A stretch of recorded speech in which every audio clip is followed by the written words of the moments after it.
Mades. Nanti saya bilang, Mbak, kan anggaran kita diblokir semua. Kok saya progres gimana sih? Anggarannya nggak ada progresnya. Buat beli makan siangnya Pak Menteri, itu progresnya.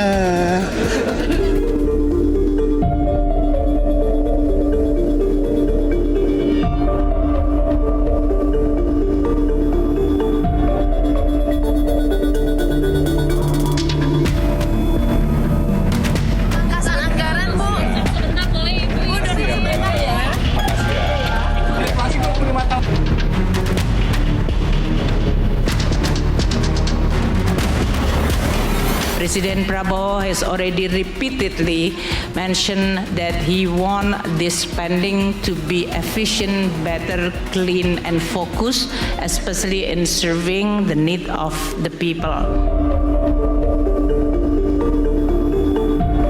Ada yang melawan saya, ada. Dalam birokrasi merasa sudah kebal hukum, merasa sudah menjadi raja kecil, ada. Saya mau menghemat uang itu untuk rakyat, untuk memberi makan untuk anak-anak rakyat. Karena itu perjalanan dinas, perjalanan ke luar negeri dikurangi. Gak usah keluar negeri, 5 tahun gak usah keluar negeri kalau perlu.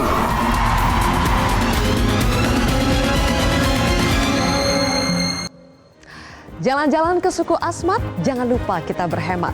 Hemat, hemat, hemat. Setidaknya 5 tahun mendatang pemerintah bakal mengencangkan ikat pinggang seperti yang diminta oleh Presiden Prabowo Subianto. Januari lalu Presiden Prabowo memantapkan diri untuk mengambil kebijakan efisiensi besar-besaran lewat Inpres nomor 1 tahun 2025. Dan tidak tanggung-tanggung, efisiensi yang bakal dilakukan pemerintah bernilai fantastis hingga 300 triliun rupiah lebih. Ya, tidak semua kementerian lembaga kena efisiensi, ada 5 kementerian lembaga yang kena pemotongan paling besar. Kami mencatat setidaknya ada Otorita IKN, ada Kementerian PUPR, BNPT, Kemenko Hukum HAM, dan juga IMIPAS. Nah, mega proyek Ibu Kota Negara IKN juga kena imbas. Apakah bakal mangkrak juga? Menteri Pekerjaan Umum Dodi Hanggodo terang-terangan bilang, ya gimana ada progresnya, anggarannya saja nggak ada. Progresnya buat beli makan siang katanya. Nah, tidak cuma IKN ya pemirsa yang terkena imbas, sejumlah kementerian dan lembaga kini mencoba untuk menyiasati efisiensi dengan mengurangi macam-macam. Dari penggunaan lampu, lift, AC, ya alhasilnya panas-panas sedikit lah di kantor. Di luar prediksi, BMKG yang biasanya juga memprediksi cuaca pun pasti tidak bisa memprediksi kalau lembaganya terkena efisiensi hingga 50%. Tapi untungnya setelah duduk bersama dengan Kementerian Keuangan dan juga melakukan rekonstruksi anggaran, pemotongannya tidak sebesar di awal. Ada lagi contoh lain, Kemendikti Saintek yang bahkan harus memotong dana bantuan riset karena efisiensi. Ancaman PHK juga jadi imbas yang paling mengerikan dalam program penghematan anggaran negara ini. Belum Wakil Menteri Dalam Negeri Bima Arya menyatakan akan memangkas tenaga honorer di kementerian yang dipimpin oleh Tito Karnavian tersebut. Ancaman PHK juga jadi imbas yang paling mengerikan dalam program penghematan anggaran negara ini. Belum Wakil Menteri Dalam Negeri tadi sudah kami sampaikan, Bima Arya menyatakan akan memangkas tenaga honorer. Dan sekarang pertanyaannya sebetulnya apakah kebijakan efisiensi anggaran tersebut bakal mendatangkan lebih banyak manfaat dari mulai membiayai program-program prioritas pemerintah hingga bisa mengurangi korupsi seperti kata Menteri Sri Mulyani atau malah mempengaruhi target pertumbuhan ekonomi. Inilah kontroversi selengkapnya paket hemat pemerintah bersama saya Zilvia Iskandar.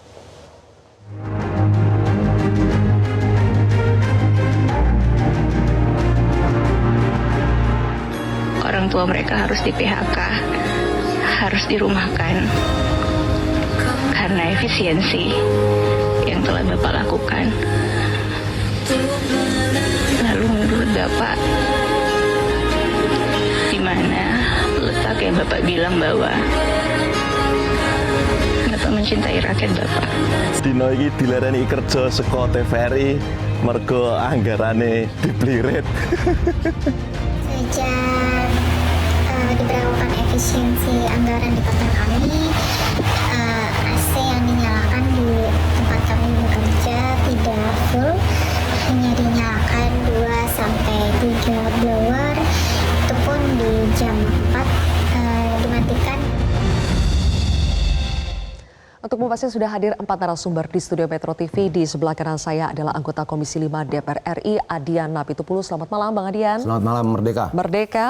Berikutnya juga ada Direktur Kebijakan Publik Selyos, Media Wahyu. Selamat malam Mas Media. Selamat malam. Berikutnya juga ada juru bicara Kantor Komunikasi Kepresidenan atau PCO, Dede Prayudi. Masuki, selamat malam. Selamat malam. Terima kasih sudah hadir, dan juga juru bicara Partai Gerindra, Astrio Veligan. Astrio, selamat malam. Terima kasih sudah hadir di Kontroversi. Saya akan mulai dulu dari Mas Astrio sambil menampilkan apa yang direspons oleh miminnya Partai Gerindra di sosial media menanggapi soal sepertinya ada yang melenceng dari semangat efisiensi yang dilakukan oleh pemerintahan Prabowo. Coba kita lihat ya. Ini adalah surat Menteri Keuangan yang di-capture ya, di-repost oleh miminnya Partai Gerindra. Kemudian di sini narasinya adalah sudah jelas.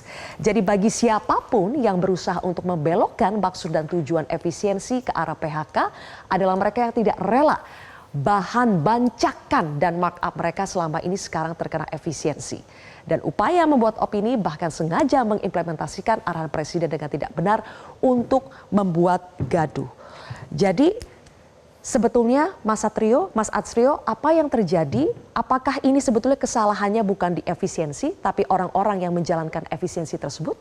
Ya, terima kasih Mbak Zilvia. Jadi pertama kita harus berangkat dulu dari spirit Inpres 1 nomor 2025. Kita hari ini dihadapkan dengan realita memang kita memiliki keterbatasan ruang fiskal. Maka daripada itu efisiensi ini ditujukan semata-mata adalah bagaimana caranya pemerintah dapat memangkas anggaran-anggaran yang satu tidak langsung berkontribusi terhadap ekonomi, yang kedua adalah tidak langsung berdampak kepada masyarakat terutama untuk kesejahteraan masyarakat. Kalau kita lihat dari contoh-contoh komponen yang terkena efisiensi, kita bisa melihat contohnya adalah pemangkasan perjalanan dinas, rapat-rapat maupun FGD maupun acara-acara seremonial, sampai ke pengadaan ATK yang mungkin dirasa tidak perlu.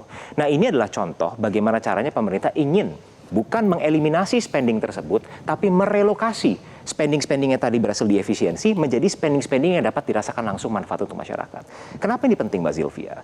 Karena kita harus menyadari peran daripada APBN atau government spending itu sendiri. Pertama, kita harus menyadari bahwa government spending itu merupakan salah satu pilar penopang ekonomi kita. Selain konsumsi domestik, ada investasi, ada net ekspor, ada juga government spending di situ.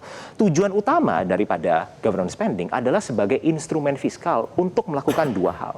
Yang pertama adalah mempromote growth atau economic growth. Tapi kedua, jangan dilupakan adalah untuk mempromote equality atau pemerataan kesejahteraan masyarakat. Nah, maka daripada itu government spending mutlak harus berdampak. Berdampak pada apa? Berdampak satu pada pertumbuhan ekonomi, kedua adalah pada pemerataan ekonomi. Baik. Nah, makanya sayangnya seperti yang disampaikan kita dihadapkan dengan satu situasi ruang fiskal kita yang terbatas.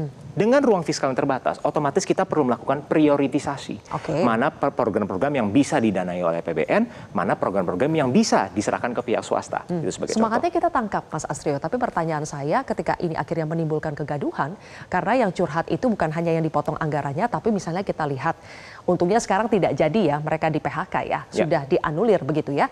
Tapi kita lihat sudah ada riak-riak ketika masyarakat kita, para pekerja kita terancam PHK. Bukan itu kan semangatnya kalau ingin sama sekali bukan.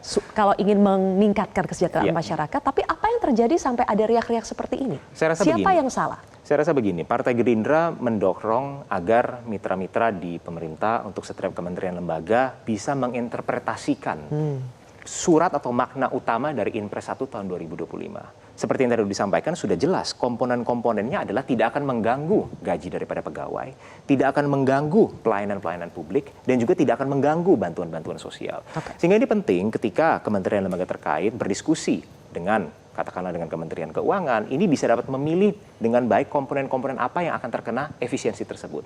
Sehingga Kalau sempat ada disinformasi yang mengatakan bahwa dampak daripada efisiensi akan melahirkan PHK baru, itu tentu saja sudah dipatahkan. Dan jangan lupa di sekitar 2 hari belakangan ini, rapat-rapat kerja di DPR antara kementerian dengan DPR RI sudah dimulai kembali, dan banyak sekali kebingungan yang terjadi di publik akhirnya berhasil diluruskan bahwa itu sebenarnya bukan sama sekali the case. Oke, Bang Adian, salah interpretasi seperti kata Mas Astrio atau salah kebijakannya? Gini. Rakyat ini kan bayar pajak dan sebagainya itu untuk membiayai para pejabat negara dan pengambilan keputusan negara untuk memikirkan kesejahteraan mereka. Termasuk apa? Termasuk nyari duit. Pemerintah terus nyari duit sebanyak-banyaknya. Dari potensi sumber daya alam, rakyat berikan kebebasan dia mengambil kebijakan apapun yang kadang-kadang juga kita nggak ngerti. Naikin pajak dan sebagainya. Boleh. Rakyat percayakan itu. Tapi ternyata tiba-tiba atas nama fiskal dan bla bla bla bla itu terjadi penghematan. Nah, lalu penghematan ini berdampak apa? Mari kita baca sama-sama. Alat tulis kantor 90% ATK-nya. Ini akan berdampak nggak? Pasti berdampak pada produsen alat tulis, pada mereka yang memang beraktivitas dalam produksi alat tulis dan sebagainya.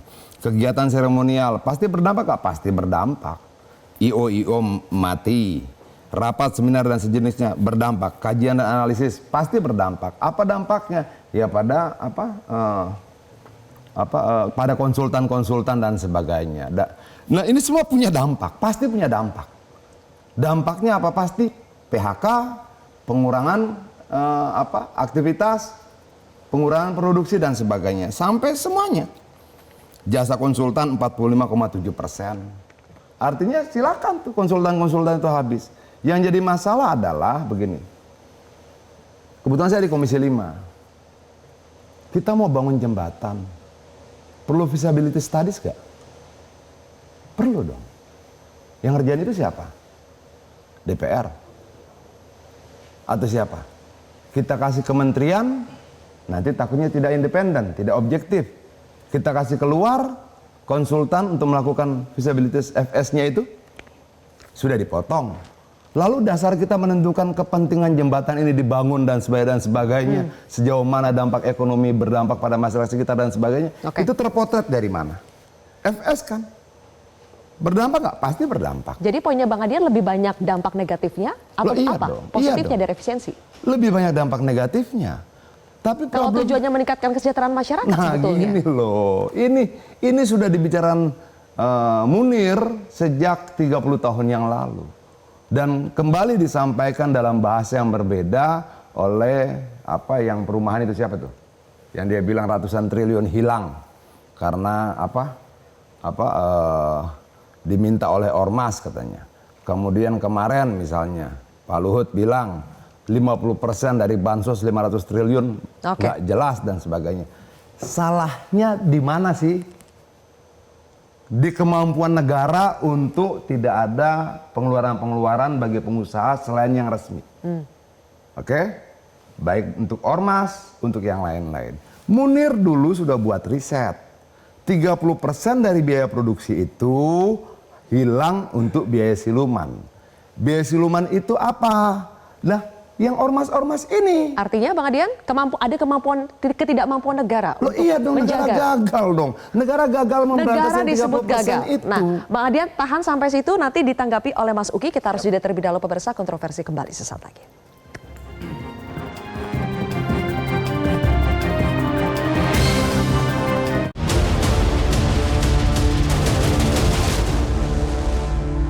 Dipersembahkan oleh